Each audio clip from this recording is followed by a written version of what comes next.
बातमीपत्राच्या या भागात आपलं पुन्हा स्वागत। शाहूवाडी तालुक्यातील उचद गावात रानगव्यांनी ऊसाचा फडसा पाडलाय। सुमारे 10 एकरातील ऊस गव्यांनी खाऊन टाकलाय। हातातोंडाला आलेला ऊस रानगवे फस्त करू लागल्यामुळे शेतकरी चिंतेत आहे। तालुक्याच्या सर्वच भागात वन्य प्राण्यांची दहशत वाढली आहे। गवे, रानडुकरं, वानरं, माकड, मोर यांच्याकडून होणाऱ्या नुकसानीमुळे शेती करणं कठीण झालंय।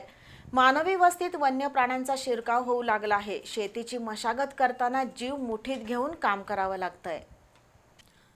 शाहूवाडी तालुका जंगला शेजारी वसलाय, त्यामुळे उन्हाळा, पावसाळा, हिवाळा या 3 ऋतूमध्ये वन्य प्राण्यांचा त्रास शेतकरी बांधवांना होतोय।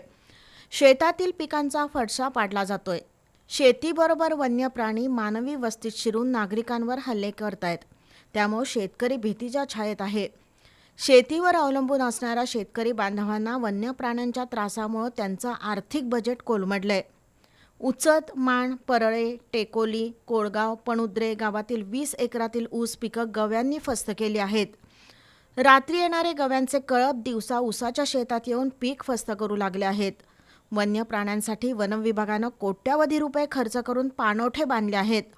मात्र निकृष्ट दर्जाच्या कामामुळे उन्हाळ्यात या पाणवठ्यात पाण्याचा थेंब शिल्लक नाही, त्यामुळे वन्य प्राणी मानवी वस्तीकडे धाव घेत आहेत।